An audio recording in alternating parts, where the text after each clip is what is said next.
how the center will operate, I'm sure they would love to speak to you, and I advise you to please do that. I'm also pleased to announce that a number of law firms have already committed to taking on a number of cases pro bono, and I'd like to take this opportunity to mention them. Holland and Knight, Fried Frank, Dorsey and Whitney, Morgan Lewis, Latham and Watkins, Jenkins and Gilchrist, Fulbright and Jarowski, Powell and Goldstein, Fager and Benson, Maggio and Qatar, Spring and Spalding. We're all very excited, and really what their commitment means is that already at least 100 kids will have some help and support through this process. So it's amazing. You can almost imagine the faces of the kids, and it's really exciting. So the point of all of this is that when children cross into this country alone and they're scared, we must hear them out before we make a choice to either allow them asylum in this country or to send them away. And it's unethical not to listen to these children. And for those of you who say we do, I say we don't. Because without legal representation, we are sending children to court to represent themselves in a language that most of them don't even understand, and expecting them to recall accounts so frightening and humiliating that they wouldn't want to tell anyone, let alone a room full of strangers. If you can imagine a boy who's been sexually trafficked being asked to explain in detail what's been done to him, or a 12-year-old girl whose parents were shot in front of her, asking her to prove it and recall every detail over and over and over again. And all we're asking is for somebody to just hold their hands through this really scary time. These are children, and I have to believe that in this country, we don't turn our back on innocent children. And all we're pushing for is to give them a chance to be properly heard. And you don't want that for your children. I certainly would want it for mine. So thank you very much for listening today, and I'm excited to talk with everybody and continue to find ways to help these kids. Thank you.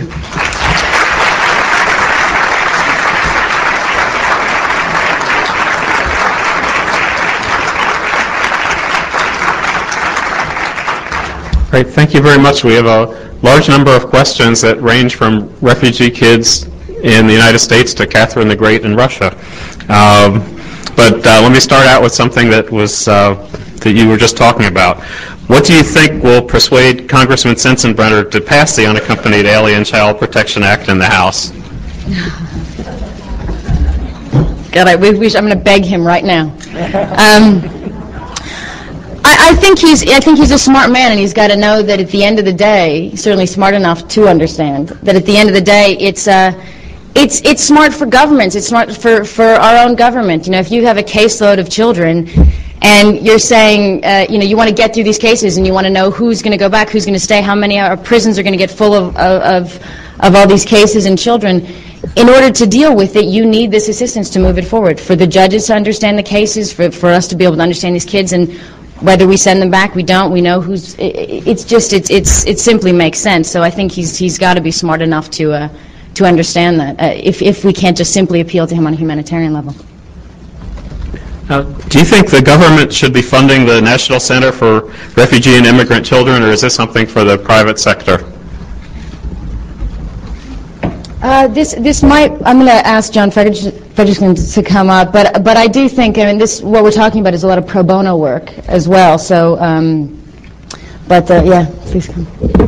I mean, clearly this is an effort for both the private and the governmental sectors. The bill that Angelina referred to on the Hill, sponsored by Senator Feinstein and Senator Brownback, does provide for the capacity of the government to help these pro bono organizations and law firms to get involved. So it doesn't provide for direct legal representation per se, which is an issue in the law, but it does provide some governmental assistance to make this possible for people to get engaged, and that's what we're seeking for. Someone in the audience says, I hear that the Department of Homeland Security separates parents from their children and jails the parents in detention facilities apart from their children. Have you seen this And what is UNHCR's position on the separation of families? Oh, well, I'll speak for myself and not UNHCR. I think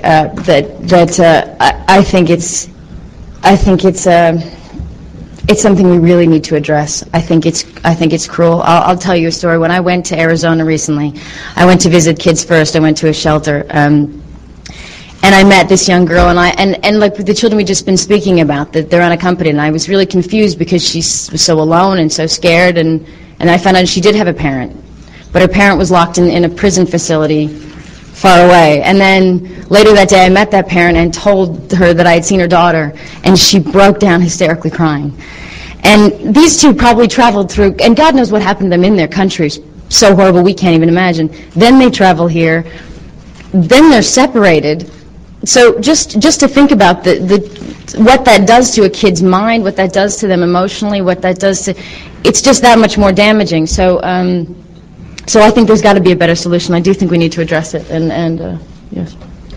Well, you've seen around the world a lot of refugee resettlement and what the UN Office of Refugee Resettlement does. How do you compare the UN Office of Refugee Resettlement with what the IRS does at the U.S. borders?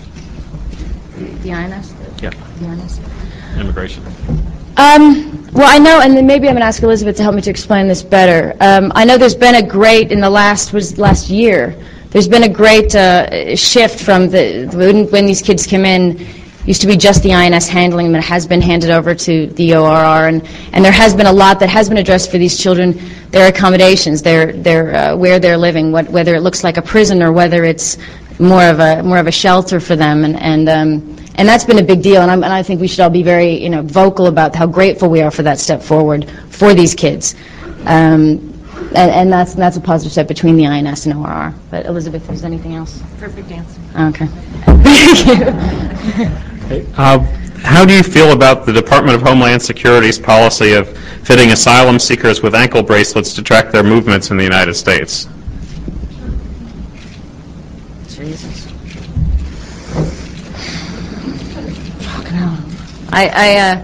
I'll be honest, it's the first I've heard that, and it's God. I just, to be honest, I wish we lived in a world when when people go, every time I've seen people cross into a country, I've seen refugees, and I know the process, especially if we've got lawyers and judges looking at these cases, they're working very hard to separate who's really going to get asylum and who is sent back. And if you have received asylum in this country, you have had to prove something so horrible. There's a reason why you are here, and you have been through something that. So then to be further treated like a criminal, I just can't imagine that's at all fair or decent. I know that this country's scared right now, and we're all on. There's a lot of talk about terror. But that's happening in a lot of other countries, and there are things in other countries where they can't clean up. So we can move on, and we can start to address terror as if it's something we're going to fight overseas, and other people are addressing it daily in their homes, in their neighborhoods. So I think it's easy for us to try to address things and say we're scared here, but we've got to be a little more careful with human beings' lives and how they must feel when they go through something like that. Well, we have several questions from reporters from around the world on your impressions of various refugee situations. One asks about the Middle East, your impressions of the refugee situation in the Middle East. Another wants to know about your trip to Chad and the people you met.